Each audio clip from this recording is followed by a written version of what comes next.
Mi hermano me bloqueó de todo después de decirme tú solo eres el repuesto de esta familia. Pero cuando necesitó un donante, fui el único compatible. Desde que tengo memoria, crecí sintiéndome como una especie de adorno de fondo dentro de mi propia familia. No un hijo, no un hermano, ni siquiera un ser humano con peso propio, sino más bien como ese segundo control del PlayStation que nadie quiere usar, pero que mantienen por si se daña el bueno. Y ese bueno siempre fue mi hermano mayor, Tommy. Desde que éramos niños, todo giraba en torno a él, era el gracioso, el inteligente, el carismático, el que supuestamente tenía potencial. Yo era el que también vino en el combo. Si él sacaba una B, lo celebraban como si fuera una beca para Harvard. Si yo sacaba una A, apenas levantaban la cabeza del teléfono para decirme que eso era lo mínimo que se esperaba. Y no era solo en casa. En cada evento, en cada maldita reunión familiar, todos sabían su nombre, su colegio, sus logros. A mí me confundían con el primo de otro sobrino. Con el tiempo, aprendí a callarme y a observar, porque ya sabía que nadie me estaba escuchando. Mientras él se llevaba el crédito por todo, yo era el que limpiaba su desorden. Cuando se emborrachaba a los 17 y estrellaba el carro de papá, yo era el que tenía que mentir a los vecinos diciendo que había sido un accidente con el perro. Cuando desaparecía 2 días sin avisar, yo era el que cubría en casa diciendo que estaba en casa de un amigo estudiando. Nunca me agradeció nada. Nunca. Al contrario, se burlaba en mi cara con ese tono condescendiente que me hervía la sangre. Recuerdo una vez en particular, cuando tenía 18 y me acababan de aceptar en la universidad. Llegué con la carta, emocionado, con una mezcla de miedo y orgullo, esperando, por una vez, una reacción auténtica de mis papás. Pero antes de que pudieran decir nada, Tommy se apareció por la puerta diciendo que había conseguido un trabajo en una empresa de tecnología de Nueva York. Como si lo hubiese planeado. Mi carta quedó olvidada sobre la mesa, y ese día solo se habló de él. Con los años, esa diferencia entre nosotros no hizo más que acentuarse. Él se fue a vivir su vida, siempre rodeado de amigos, oportunidades y validación. Yo me fui construyendo desde abajo, sin ayuda, sin reconocimiento, y con una carga emocional que me volvía más frío con cada cumpleaños. No es que quisiera su vida, es que quería que me vieran con los mismos malditos ojos. Lo más jodido vino hace 3 años, en una reunión familiar que me dejó cicatrices que todavía no se cierran. Fue en la casa de mis padres, en uno de esos domingos donde se juntan tíos, primos y sobrinos para hablar de todo y de nada mientras comen demasiado. Yo había tenido una buena racha en el trabajo, y por primera vez me sentí con ganas de compartirlo, como para ver si eso significaba algo. Mientras hablaba con uno de mis primos sobre el nuevo ascenso que me habían dado, Tommy se acercó, interrumpió la conversación y dijo algo que hasta el día de hoy me retumba en la cabeza. Tú solo eres el repuesto de esta familia. Si a mí me va mal, ahí estás tú para que no se note tanto. Se lo dijo como quien comenta el clima. Como si no importara. Como si fuera una verdad tan evidente que ni valía la pena suavizarla. Recuerdo la risa incómoda de los demás, como si no supieran si era un chiste o una puñalada directa. A mí se me quedó la sangre congelada. Me levanté sin decir nada y me fui. No volví a pisar esa casa en meses. En los días siguientes, me bloqueó de todo. WhatsApp, Instagram, el grupo familiar, hasta de la puta app de Fantasy Football donde compartíamos la liga con los primos. Me dejó fuera como si de verdad solo hubiera sido un accesorio, una sombra de utilidad ocasional. Y lo dejé ir. A él, a la familia, a todo. No respondí cuando mi madre intentó justificarlo diciendo que Tommy a veces no sabe cómo expresarse. No contesté cuando mi padre me mandó ese audio patético pidiéndome que no hiciera drama por cosas que se dicen sin pensar. Me alejé. Construí distancia. Porque entendí, por fin, que esa mierda venía de raíz. Que nunca iba a tener un lugar real con ellos. Me enfoqué en mi vida. Cambié de trabajo. Me mudé a otro estado. Empecé a construir una familia real con amigos que me valoran y una pareja que no me hace sentir como un segundo plato.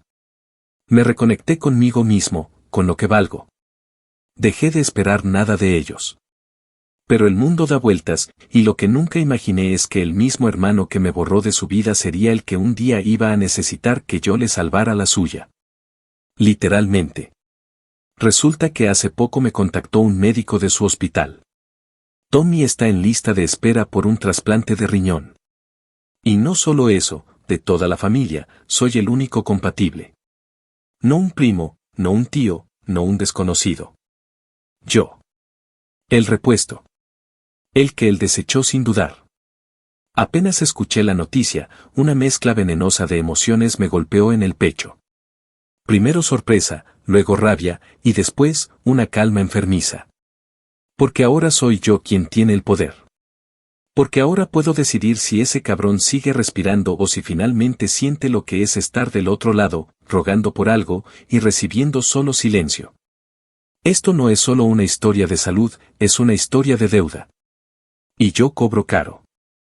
Actualización 1. Pasaron 3 semanas desde aquella primera llamada del hospital, y aunque al principio pensé que era una jodida broma de mal gusto, pronto me di cuenta de que no solo era real, sino urgente. El doctor que me contactó, un tal doctor Pallard, sonaba nervioso, como si él mismo supiera que estaba metiendo la mano en un panal. Me explicó que habían agotado prácticamente todas las opciones disponibles y que, tras la búsqueda entre familiares, amigos y voluntarios, yo era el único compatible con Tommy. Me lo dijo con esa voz técnica, profesional, pero no pudo evitar deslizar entre líneas el tono de súplica. Yo le pregunté directamente si Tommy sabía que yo era el único candidato viable, y su silencio incómodo me lo dijo todo. No, el muy cabrón seguía creyendo que el mundo giraba a su favor y que en cualquier momento iba a aparecer otro héroe dispuesto a salvarle el pellejo. Esa noche no pude dormir. Me revolcaba entre las sábanas pensando en todas las veces que tuve que tragarme las palabras, sonreír para evitar conflictos. Justificarme ante la familia como si vivir fuera un privilegio que tenía que estar explicando cada semana. No sé cómo describirlo, pero sentí una especie de electricidad por dentro, como si todo lo reprimido durante años hubiera despertado de golpe. No era venganza lo que sentía. Era justicia. Una puta necesidad visceral de que, por una vez, alguien más se sintiera como yo me sentí toda mi vida, invisible, innecesario, desechable. A los 2 días me llamó mi madre, llorando como nunca la había escuchado. Me dijo que Tommy estaba cada vez peor, que estaba adelgazando a pasos agigantados, que apenas podía orinar y que estaba cayendo en una depresión brutal porque los médicos le dijeron que si no conseguía un donante pronto, su única opción era la diálisis permanente, y aún así su expectativa de vida sería corta. Me suplicó que fuera al hospital, que hablara con los doctores, que al menos lo viera. Yo la escuchaba desde el otro lado de la línea con una frialdad que ni yo mismo sabía que tenía. Me limité a responderle que era interesante cómo, después de años sin que nadie me llamara para preguntarme si estaba vivo, ahora todos parecían tan interesados en mi existencia. Ella, sin saber qué responder, empezó a justificar todo como siempre, diciendo que Tommy no es perfecto, que ha cometido errores, que a veces la gente dice cosas sin pensar, y que en el fondo me quiere. Casi me atraganto de la risa cuando escuché esa última frase. No le grité, no le colgué. Solo le dije que iba a pensarlo. Que por lo menos ahora tenían una razón para recordarme. Pasaron unos días más y empecé a recibir llamadas de números desconocidos. Primero era el mismo doctor Pallard, insistente, intentando explicarme todos los detalles del procedimiento como si al convencerme técnicamente me fuera a olvidar del resto. Luego me escribió mi tía Brenda, con quien no hablaba desde hacía 5 años, soltándome una cadena de mensajes tipo eres un buen muchacho, siempre lo fuiste. Demuestra que eres el más maduro y todas esas mierdas manipuladoras que se usan cuando ya se sabe que el favorito cagó fuera del tiesto. Incluso un primo que nunca me hablaba me mandó un mensaje diciendo que Dios te va a recompensar por tu corazón generoso. ¿De verdad pensaban que después de borrar mi existencia durante tanto tiempo, bastaba un discursito barato para que me olvidara de todo? Y entonces pasó lo que marcó el verdadero punto de no retorno. Me llegó una carta escrita a mano, con el sello del hospital. Era de Tommy. No una carta pidiendo perdón, no un intento honesto de remordimiento. Era una especie de justificación torcida. Decía cosas como sé que no siempre te traté como debía, las cosas que dije no eran con mala intención, y lo peor de todo, una frase que todavía me hace apretar los dientes de la rabia: todos tenemos un papel en la familia. Tú siempre fuiste el que mantenía todo unido desde el silencio, y eso también es valioso, aunque no siempre lo dijera. En otras palabras, me reafirmaba como el maldito secundario útil, el respaldo discreto, el donante emocional y ahora físico que servía como comodín cuando el protagonista se caía. Ni una sola vez dijo que se arrepentía. Ni una sola vez me pidió disculpas con el peso que merezco. Lo único que vi fue a un cabrón enfermo que sigue creyendo que puede manipular la narrativa para volver a salirse con la suya. Fue ahí cuando tomé una decisión. No lo iba a dejar morir. Pero tampoco se la iba a poner fácil. Lo haría a mi manera, con mis reglas, y con cada centímetro de sufrimiento emocional que se había ganado con creces. Si quería mi riñón, iba a tener que desnudarse ante la familia, tragarse su orgullo y confesar cada mierda que me hizo pasar, con nombres, fechas y consecuencias. Y si no lo hacía, que se pudriera lentamente en esa cama, porque yo no nací para ser su salvavidas. Nací para ser el espejo en el que finalmente se viera reflejado como lo que realmente es, un imbécil arrogante que se creyó invencible, hasta que necesitó al que nunca quiso mirar a los ojos. Actualización 2. Pasaron casi 2 semanas sin que yo respondiera ni una sola de las indirectas, ruegos o mensajes disfrazados de preocupación que me llegaban por todos los medios posibles. Cada día abría el buzón sabiendo que encontraría alguna carta con la letra temblorosa de mi madre o con algún versículo de mierda escrito por alguna tía que pensaba que podía convencerme con la palabra de Dios. Ignoré todos y cada uno de esos intentos de manipulación emocional. No porque fuera indiferente al hecho de que mi hermano estaba jodido, sino porque estaba convencido de que él seguía sin entender que se sentía estar al otro lado del desprecio. Porque a pesar de estar al borde de la muerte, aún conservaba ese tono altanero, esa idea de que todo esto era una fase incómoda que eventualmente se resolvería gracias a su suerte de siempre. Lo sabía porque uno de los enfermeros del hospital, que resultó ser amigo de un conocido mío, me escribió por privado y me contó que Tommy no había dejado de buscar alternativas para evitar tener que pedirme ayuda directamente. Intentó pagarle a un tipo para que falsificara los exámenes de compatibilidad. Quiso inscribirse en una lista privada a través de un contacto de uno de sus amigos de la universidad y hasta llegó a consultar clínicas en el extranjero. Estaba desesperado por encontrar cualquier otra opción que no fuera yo. Cualquier opción que le evitara humillarse. Esa información me dio más fuerza que cualquier palabra de apoyo. Porque confirmaba lo que siempre supe, que Tommy nunca me vería como su igual, ni siquiera en una situación en la que yo literalmente podía salvarle la vida. Me sentí furiosamente calmado. Porque sabía que, tarde o temprano, la realidad iba a arrastrarlo hasta la única puerta que le quedaba abierta, y esa puerta era yo. Y no le iba a salir gratis. Esa misma tarde, le escribí directamente por primera vez en años. Conseguí su número a través de uno de mis primos, que no paraba de hacerme de puente esperando que le diera el gusto a la familia. Le mandé un solo mensaje, corto pero cargado de todo lo que sentía: sé que soy el único compatible, ¿estás listo para hablar como un ser humano de verdad o vas a seguir haciéndote el imbécil? No pasaron ni 15 minutos antes de que empezara a sonar mi teléfono. Era él. Su nombre, ese que por años bloqueé de todos lados, volvió a aparecer en mi pantalla. Y no voy a negar que hubo una parte de mí que tembló al ver su llamada. Pero contesté. Y lo primero que escuché fue su voz completamente distinta, quebrada, sin rastro de esa arrogancia habitual. Me dijo que lo sentía, que no sabía cómo empezar, que entendía si yo lo odiaba, que había sido un imbécil. Pero incluso en medio de esas palabras, había algo artificial. Como si las hubiera ensayado frente al espejo. Como si supiera que decir lo siento era el trámite para conseguir lo que quería, no una expresión sincera de arrepentimiento.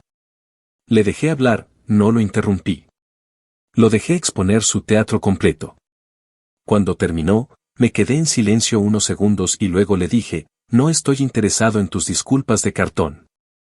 Si vas a pedirme algo así, Vas a tener que tragarte todo el ego que has acumulado en tu vida. No quiero un perdón, quiero una confesión. Y la quiero frente a todos. Se hizo un silencio incómodo.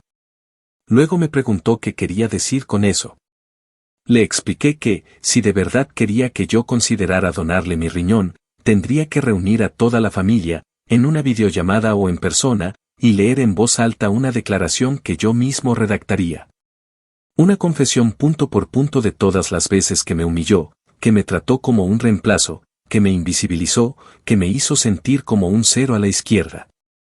Y no solo eso. Tendría que admitir que siempre lo supo, que no fue sin querer, que lo hizo porque se sentía superior, y que ahora, en su momento más bajo, entendía que el precio de su vida era reconocer lo mucho que me falló. Hubo un silencio tan largo que pensé que había colgado. Pero no. Se quedó ahí, respirando con dificultad, como si le costara más enfrentar mis palabras que su propio fallo renal. Me dijo que eso era cruel. Que lo que pedía era humillante. Que ya estaba sufriendo suficiente. Y ahí me herví. Porque si alguien sabía lo que era la humillación, ese era yo. Así que le solté, sin filtros, sin anestesia, sin pausa, ¿y tú crees que no fue cruel que me dijeras que soy el repuesto de esta familia? ¿Tú sabes lo que es crecer sabiendo que, si tú respirabas, yo no importaba una mierda? ¿Sabes cuántas veces me tragué las ganas de explotar solo porque no valía la pena discutir con alguien como tú? Pues ahora sí vale. Ahora mi vida vale. Ahora mi riñón vale. Y vas a pagar cada maldito centavo emocional por él. Colgó sin decir nada más. No hubo insultos. No hubo respuesta. Solo silencio. Y ese silencio fue más ruidoso que cualquier grito. Me fui a dormir con el pecho encendido, no de rabia, sino de certeza. Lo había enfrentado. Finalmente. Y ahora la pelota estaba en su cancha. O se tragaba el ego, o se tragaba su destino. Yo, por fin, tenía el control. Actualización 3. Habían pasado ya más de 3 semanas desde aquella llamada en la que le dejé claro a Tommy que no pensaba mover un dedo hasta que se tragara su orgullo podrido y admitiera, frente a todos, lo que me hizo vivir durante años. Y aunque su silencio posterior había sido ensordecedor, sabía que no era por dignidad ni por arrepentimiento, sino porque estaba haciendo todo lo posible para no tener que cumplir con mi única condición. La última vez que hablé con mi madre, ella aún sostenía esa estúpida idea de que estaba siendo cruel, de que debía dejar el pasado atrás y pensar en el bien común, como si no me hubieran enterrado en la indiferencia familiar desde que tengo uso de razón. Según ella, el sufrimiento de mi hermano ya era castigo suficiente. Pero yo no me dejé tocar por esa mierda emocional. No esta vez. Porque esta vez tenía claro que no estaba buscando venganza por simple placer, sino justicia. Porque si yo iba a hacer el sacrificio físico de poner en riesgo mi salud por un cabrón que siempre me pisoteó, al menos quería que él cargara con la verdad, no en secreto, no en silencio, sino en voz alta y frente a todos los que alguna vez se rieron conmigo en la mesa mientras le celebraban todo a él. La presión social comenzó a hacerse sentir. Primos, tíos, incluso la esposa de uno de mis primos con la que nunca crucé más de 10 palabras, me empezaron a escribir como si de repente yo fuera el centro del universo. Había mensajes que iban desde el chantaje emocional más barato, tipo imagínate vivir sabiendo que pudiste salvarlo y no lo hiciste, hasta otros que rozaban el asco, como uno que decía: Dios puso ese riñón en tu cuerpo para que se lo dieras a tu hermano. Me daban náuseas. Literalmente.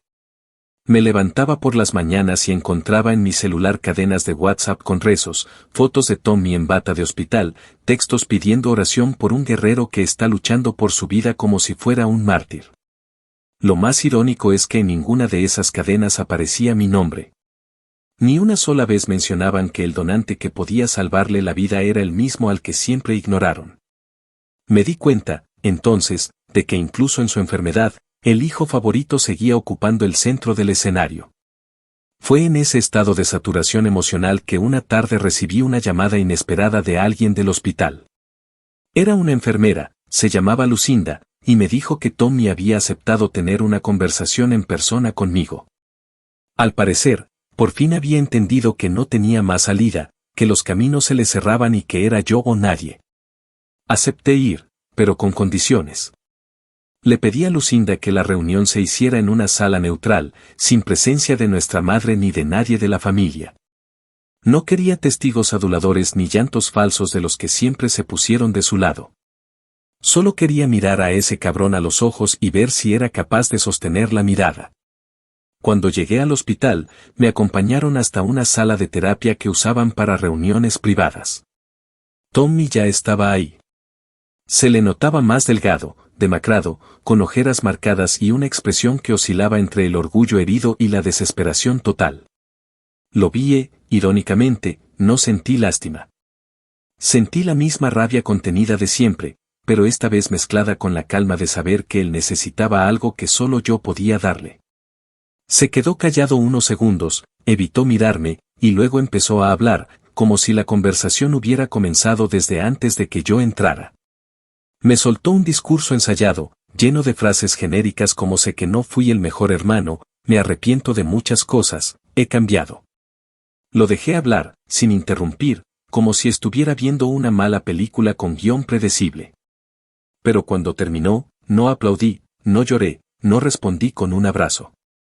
Solo le dije, con una voz firme y sin rastro de simpatía, que todo eso no significaba una mierda si no estaba dispuesto a hacerlo público. Le expliqué, una vez más, que el trasplante no iba a ocurrir si antes no se paraba frente a la familia, en persona o por videollamada, y leía, palabra por palabra, una carta que yo iba a redactar. No solo eso, tendría que grabarla y permitir que quedara registrada, sin posibilidad de desmentirla después. Le dije que mi decisión era definitiva, que no me interesaban las medias tintas, ni las disculpas a puerta cerrada, ni mucho menos que se hiciera la víctima.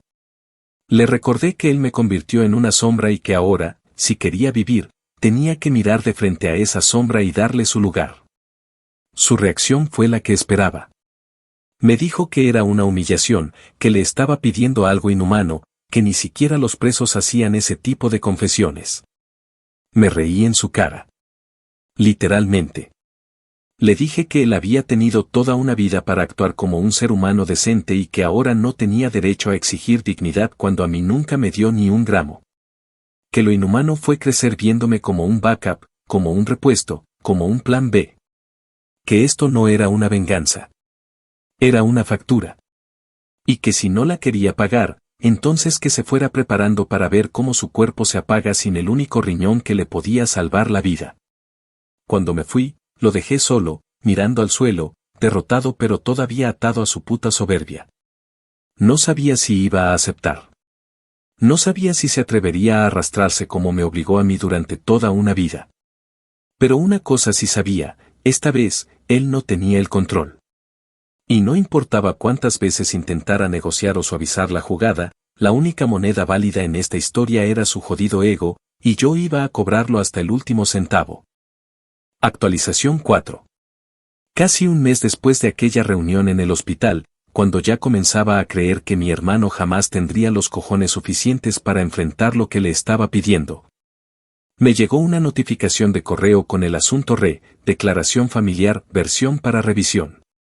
Al principio pensé que era spam o alguna de esas mierdas automáticas que el hospital mandaba para recordarte las citas médicas, pero cuando abrí el mensaje y vi el remitente, sentí como si el tiempo se detuviera unos segundos.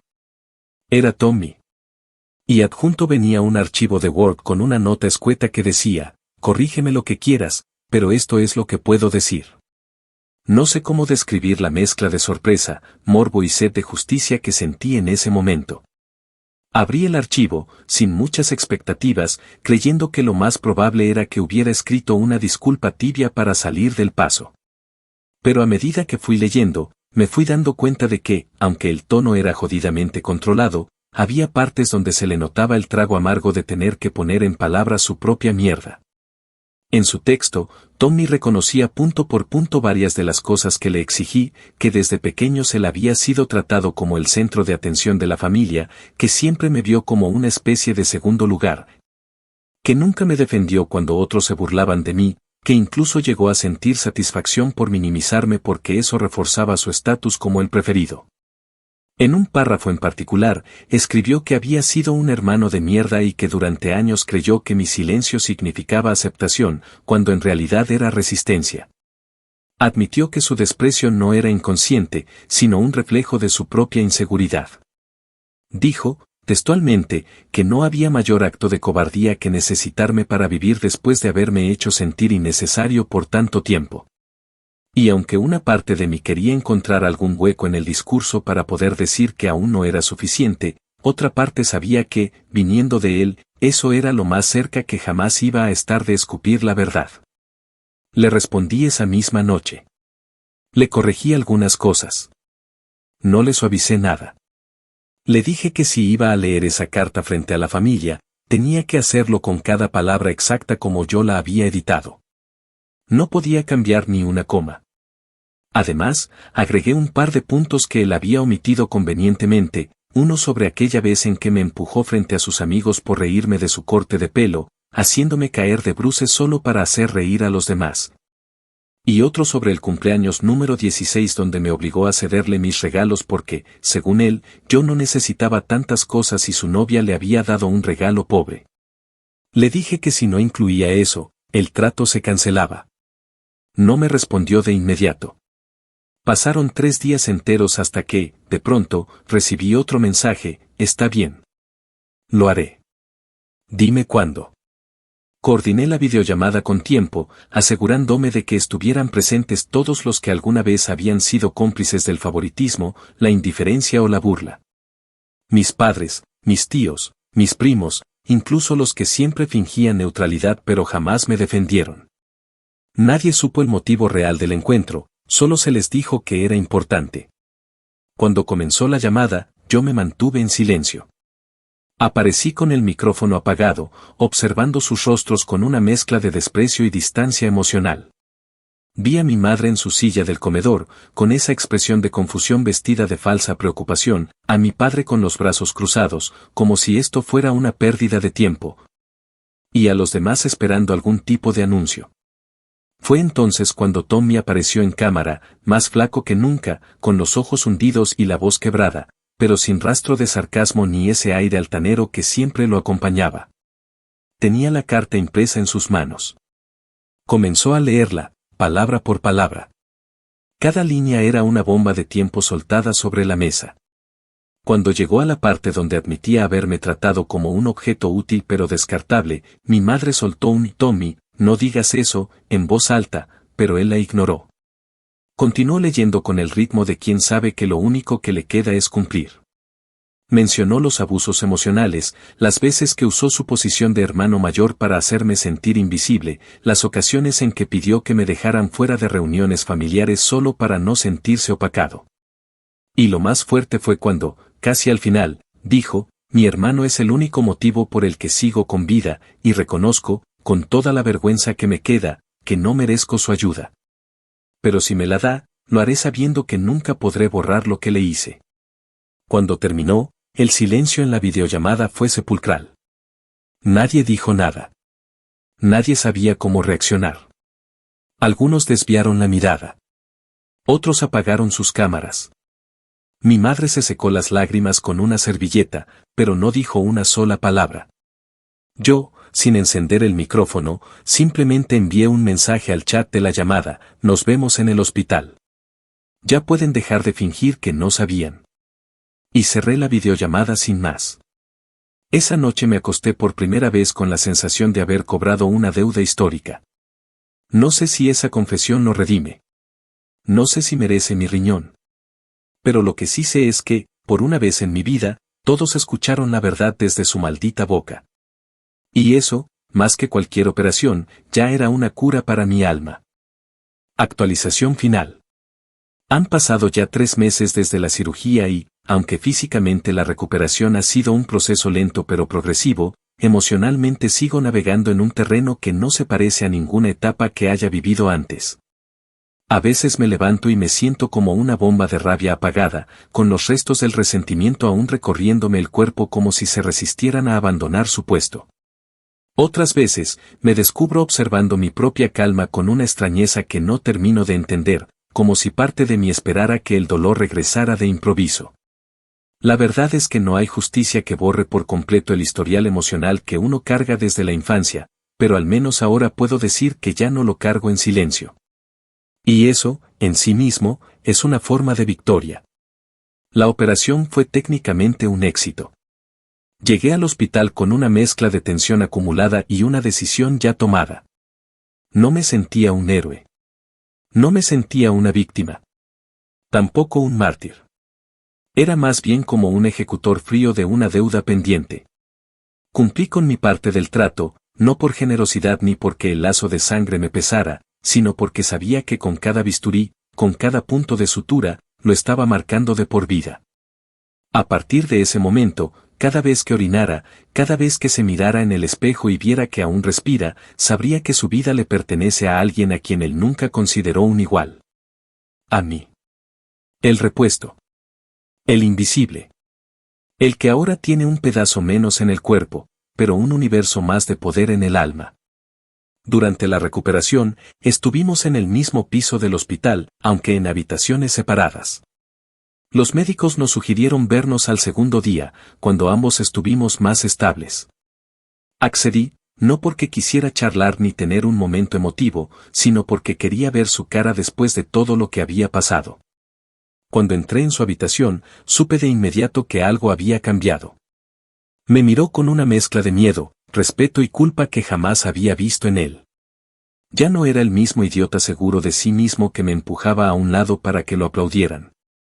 Era un tipo pálido, roto, con los ojos vidriosos, que sabía perfectamente que había tocado fondo y que el único que lo había sacado de ahí era a quien más le falló. Me ofreció su mano. No la tomé. Me pidió hablar. Le permití hacerlo, aunque no con el tono que él probablemente esperaba.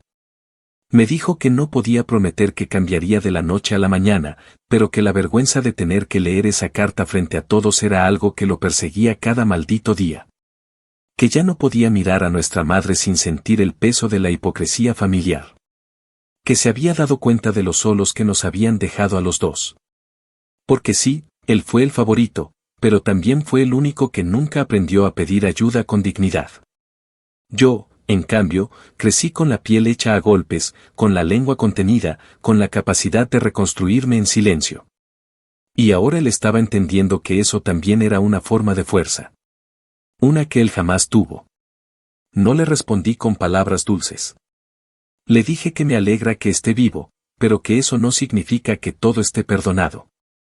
Que no iba a olvidar nada de lo que viví. Que mi ayuda no borra su historia, solo la reescribe en otro tono. Que aún teníamos mucho por procesar y que no me interesaba ser su amigo, ni su confidente, ni su nueva brújula moral. Le dije que si quería reconstruir algo conmigo, tendría que empezar desde cero y que eso implicaba años de esfuerzo real, no solo una confesión forzada ni un agradecimiento de hospital. Desde entonces, ha intentado mantenerse en contacto de forma cautelosa. Me manda mensajes preguntándome por mi salud, me comparte enlaces sobre dietas postoperatorias, me habla de libros que está leyendo para entender mejor el daño emocional que causó. No lo he bloqueado. Tampoco le respondo con entusiasmo. Le contesto lo justo, marcando siempre una distancia. Porque no se trata de cerrarle la puerta, sino de que entienda que ahora esa puerta se abre solo si yo quiero, cuando yo quiera, y bajo mis condiciones. Ya no soy el hermano pasivo que aguantaba todo por mantener la paz. Ahora soy el hermano que tiene una cicatriz física que cada mañana le recuerda a ambos que no fui el repuesto. Fui la pieza que le salvó la vida. La familia, por su parte, ha entrado en una especie de estado de vergüenza disfrazada de silencio. Nadie ha vuelto a mencionarme en grupo como antes. No hay felicitaciones, no hay agradecimientos públicos. Solo pequeñas señales de incomodidad, como si todos supieran que ya no tienen derecho a exigirme nada. Y me encanta. Me encanta ver cómo bajan la mirada cuando entro a las llamadas. Cómo se esfuerzan en incluirme, no por costumbre, sino por culpa. Es la primera vez en mi vida que los veo lidiando con las consecuencias de sus favoritismos.